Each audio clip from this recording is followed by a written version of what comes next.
Assalamualaikum warahmatullahi wabarakatuh. Selamat datang di channel Mamas Guru.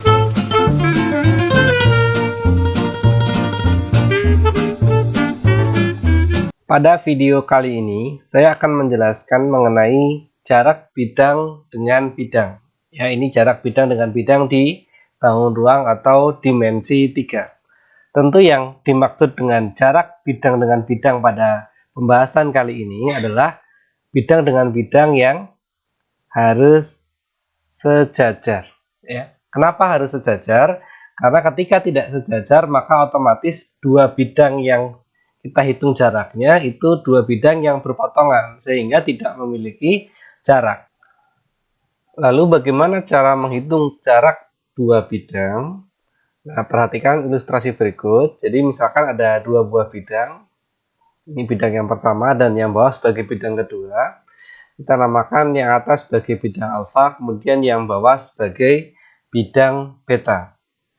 Kemudian, kita akan membahas langkah menentukan jarak bidang alfa ke bidang beta.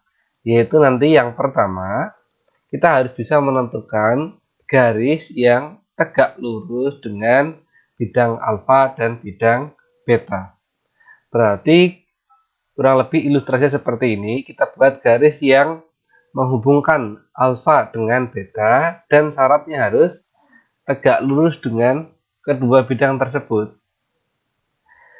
Selanjutnya, ini ya kita buat tambahan garis agar itu untuk memastikan bahwasanya garis yang kita maksud tadi adalah garis yang tegak lurus dengan bidang alfa dan bidang beta. Selanjutnya untuk langkah yang kedua, garis tersebut otomatis kan menembus bidang alfa misalkan nanti di titik A dan bidang beta di titik B. Nah, kurang lebih seperti ini ilustrasinya. Nah, ini menembus yang A, yang kedua menembus bidang beta di titik B. Berarti, ini yang ketiga, jarak kedua bidang bagaimana? Nah, tentu jarak kedua bidang karena sekarang sudah kita temukan garis yang tegak lurus yang menghubungkan kedua bidang tersebut. Berarti, seperti ini ya. Jarak dua bidang alfa dengan beta ya sepanjang garis yang warna merah ini ya, ruas garis yang warna merah ini. Yaitu sama saja panjangnya AB. Kita langsung ke contoh. Nanti biar kalian lebih paham kasus pada jarak dua bidang atau jarak bidang ke bidang. Yang mudah kita menggunakan kubus saja. Jadi misalkan ada kubus ABCD EFGH dengan panjang rusuk 6 cm. Tentukan jarak antara A bidang ADHE dan bidang BCGF dan yang B bidang AFH dengan bidang BDG. Selalu kita kalau ketemu kasus seperti ini ya kita lukiskan dulu kubus ABCD EFGH dengan panjang rusuk 6 cm. Kurang lebih nanti seperti ini ya. Nah, panjang rusuknya 6 cm. Berarti AB 6, BC 6 dan juga CG pun 6 cm. Kemudian kita lukiskan dulu. Misalnya kita mau mencari yang A dulu, yaitu bidang ADHE dan bidang BCGF. Ya kita fokuskan ke bidang ADHE, berarti bidang yang sisi kiri ini, dan BCGF. Nah, ini bidang sisi kanan. Langkahnya bagaimana? Nah, seperti tadi, cara umum langkahnya adalah kita harus menentukan garis yang tegak lurus ADHE sekaligus BCGF. Kira-kira garisnya seperti apa? Nah, karena ADHE dan BCGF itu bangun yang tegak, maka otomatis yang tegak lurus dengan keduanya adalah garis yang mendatar seperti AB. Atau kalau kamu pakai CD ya boleh, pakai EF ya boleh, pakai HG boleh. Atau dari tengah-tengahnya AD ke tengah-tengahnya BC ya tidak masalah. Yang penting tegak lurus dengan kedua bidang tersebut. Nah, berarti kalau pada kali ini, ini ya harus tegak lurus. Kenapa? Ya karena ADHE ini kan sisi pada kubus yang tegak ke atas. Sedangkan AB sisi mendatar otomatis ini tegak lurus ya, karena EAB juga siku-siku. Berarti garis yang dimaksud yang tegak lurus dengan ADHE dan BCGF. Pada kesempatan kali ini kita ambil sampel yang garis AB. Ya, tapi tadi kamu pakai CD ya boleh, pakai EF ya boleh, pakai HG ya boleh, atau pakai yang lain boleh. Kemudian, nah, keterangan yang tadi saya sampaikan di slide sebelumnya, kita harus menentukan titik tembusnya. Ya, tentu di sini AB kan menembus bidang ADHE ya di titik yang A dan menembus bidang DCGF di titik yang B. Berarti sekarang apa? Nah, jaraknya ya berarti sama saja panjang dari dua titik tembus atau panjang dari AB. Berapa nilainya? 6 cm. Berarti bisa kita simpulkan bahwasannya jarak antara bidang ADHE dan bidang BCGF adalah 6 cm.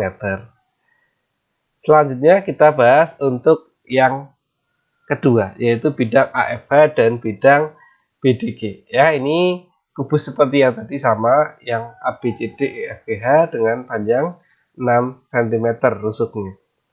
Berarti kita lukiskan dulu, kalau misalnya kita mau mencari bidang AFH, kita fokuskan di bidang AFH dan bidang BDG.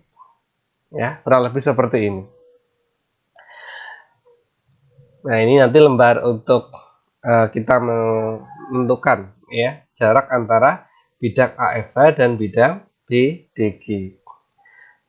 Langkah pertama seperti tadi, kita harus menentukan garis yang tegak lurus dengan kedua bidang yang ditanyakan, yaitu AFH dan bidang BDG.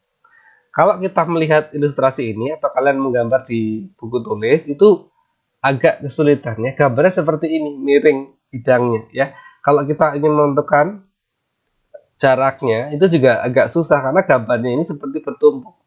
Nah, lalu bagaimana? Nah, pada kesempatan kali ini saya menggunakan aplikasi lain yang nanti akan memudahkan visualisasi kita dalam menentukan jarak antara bidang AFH dan bidang BDG. Baik, saya lanjutkan. Nah, yang tadi kalau kita lihat secara gambar seperti yang tadi saya jelaskan, nah AFH dengan BDG itu seperti bertumpuk seperti ini, ya. Cuma ini dengan aplikasi GeoGebra, gambar ini bisa kita visualisasikan seperti ini ya. Kita putar-putar biar kita lebih jelas penampakan cara menghitung jaraknya. Nah, seperti ini ya. Miringnya itu seperti ini. Jadi terlihat jelas kalau kita lihat dari depan kan tadi seperti bertumpuk. Kita jadi agak susah. Ini jaraknya gimana? Cuma kalau kita sedikit membayangkan gambarnya kita putar seperti ini. Oh, jadi nah inilah ya. Space inilah yang sebagai jarak. Nah, ini ya. Jarak dari sini ke sini yang sebagai jarak antara bidang AFH dan bidang BDG ya. Jadi apalagi kalau kita lihat dengan tepat arah seperti ini ya. Oh, berarti ya sebetulnya jarak dua bidang tersebut sama saja jarak dari dua garis yang warna hijau dan warna merah ini. Ya, kalau kita lihat tepat dari arah seperti ini. Nah, ya ini jadi mudah-mudahan membantu kalian untuk membayangkan kira-kira kasusnya bidang AFH dan bidang BDG seperti apa ya. Nah, kalau bidangnya aja miring seperti ini, otomatis kan nanti kita menentukan garisnya ya harus garis yang miring.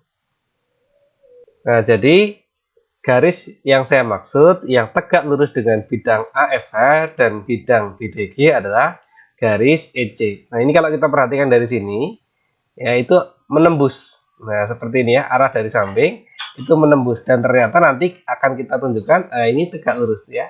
Garis yang di sini, garis yang hijau dengan yang merah, yang biru dengan yang hijau ini berpotongan tegak lurus. Begitu juga yang biru dengan yang merah, ya. Ini yang khususnya di tengah-tengahnya, yaitu nanti menembus tegak lurus. Ini dia ilustrasi lengkapnya yang tadi saya maksud. Jadi garis EC itu menembus tegak lurus bidang AFH dan bidang BDG seperti ini ya. Ini tegak lurus. Jadi nanti bidangnya ya kalau kita buat simetri lipatnya dari bidang AFH ya berarti kita buat garis AI di mana I di sini adalah titik tengahnya HF. Karena kan nanti AFH segitiga sama sisi ya. nanti garis EC itu menembus bidang AFH dan titik tembusnya itu merupakan titik potong antara garis AI dan garis EC ya. Nanti ibaratnya kita tuliskan titik potongnya di titik K. Begitu juga untuk bidang yang bawah ini. Nah, ini ya, bidang BDG. Nanti titik tembusnya merupakan titik potong antara garis GC, di mana J di sini adalah titik tengahnya BD. Kita kembali ke kasus yang tadi. Jadi ini gambar bidang AFH dan bidang BDG. Jadi kita harus menentukan garis yang tegak lurus dengan AFH dan bidang BDG. Tadi sudah kita tentukan, yaitu garis yang dimaksud adalah garis EC. Nah, kurang lebih seperti ini kalau dilukiskan. Kemudian kita peroleh titik tembusnya. Ya, dan nanti garis EC ini akan menembus bidang AFH di titik K dan BDG di titik L. Nah, kurang lebih seperti ini ilustrasinya. Nah, ini kan titik tembus pada bidang AFH dan yang L titik tembus pada bidang BDG. Kemudian tadi K itu akan dilalui oleh garis AI, di mana I di sini adalah titik tengahnya HF. Dan L juga dilalui oleh garis GJ, di mana J adalah titik tengahnya BD. Berarti, nah tadi karena ini tegak lurus ya di K dan tegak lurus di L, berarti jarak antara bidang AFH dan bidang BDG adalah panjang KL. Lalu bagaimana kita mencarinya? Nah, akan kita bahas seperti ini. Kita buat gambar yang seperti tadi ya. Segitiga kubus ABCD EFGH dengan posisi seperti yang diketahui soal. Kita buat garis tambahan, yaitu dari E kita hubungkan ke titik I. Tentu di sini adalah segitiga siku-siku yang kita peroleh. Jadi nanti kita akan mencari panjang KL dengan cara menghitung panjang yang garis EC dikurangi yang EK dikurangi yang LC ya, karena kan ini satu garis. Berarti sekarang langkah yang pertama kita harus menentukan panjang ruas garis EK. Jadi kita fokusnya ke segitiga AEI. Nah, ini ya, segitiga siku-siku AEI. Kita lukisnya seperti ini. Dari titik E kita hubungkan ke titik K dan tegak lurus. Ya, seperti di gambar ini tegak lurus. Kita tentukan panjang masing-masing sisinya, yaitu yang pertama EA tentu 6 karena rusuk ya, rusuknya 6 cm. Kemudian di sini EI karena EI adalah setengahnya EG ya, di mana EG itu kan diagonal sisi, berarti tinggal ditambahi akar 2, 6 akar 2. EI setengahnya, setengah dari 6 akar 2. Berarti kita peroleh berapa? 3 akar 2. Dengan Pitagoras, ini kan segitiga AEI adalah segitiga siku-siku, berarti kita bisa mencari sisi miring AI dengan rumus AI sama dengan AE kuadrat ditambah EI kuadrat ya. Selanjutnya tinggal kita perhitungkan nilai-nilainya. 6 kuadrat ditambah 3 akar 2 dikuadratkan. 6 kuadrat 36, 3 kuadrat itu 9, akar 2 dikuadratkan 2. Berarti nilainya adalah 9 kali 2, 18. Selanjutnya kita peroleh hasil penjumlahannya adalah 54. Kita sederhanakan ya, karena 54 kan bisa dipecah menjadi 9 kali 6. Ya, akarnya 9, 3. Berarti AI nilainya adalah 3 akar 6. Nah, sekarang kalau kita ingin menentukan panjang EK, berarti kita gunakan konsep luas pada segitiga AEI, yaitu yang pertama, luas segitiga AEI dapat ditentukan dengan setengah kali EK kali AI, karena kita anggap AI sebagai alas, maka otomatis EK ini dia sebagai tinggi, ya, setengah kali alas kali tinggi. Tapi kalau kita perhatikan juga, ini segitiganya juga siku-siku di E. Artinya kalau kita anggap AE itu sebagai alas, maka EI ini tingginya, ya. Berarti luas segitiga AEI bisa juga ditentukan setengah kali AE kali EI. Ada unsur yang sama, yaitu setengah, bisa kita hilangkan, ya, karena unsurnya sama, biar tidak merepotkan. Kemudian berarti kita sekarang memperoleh persamaan EK kali AI, AI-nya tadi sudah kita hitung 3 akar 6, ya, sama dengan 6, AE itu 6, EI 3 akar 2. Di sini ada unsur yang sama, ya, yaitu 3 bisa kita hilangkan. Berarti nanti yang kanan menjadi 6 kali akar 2. 6 akar 2, ini akar 6-nya pindahkan ke kanan. Berarti jadi membagi seperti ini. Berarti EK sama dengan 6 akar 2 dibagi akar 6. Karena penyebutnya akar, berarti harus kita rasionalkan dengan cara kalikan atas bawah dengan akar 6. Nanti yang bawah kan kalau dikalikan akar 6 kali akar 6, 6. Bisa dicoret dengan yang atas ini, ya. 6-nya bisa dicoret. Selanjutnya tinggal kita peroleh akar 2 kali akar 6, yaitu akar 12.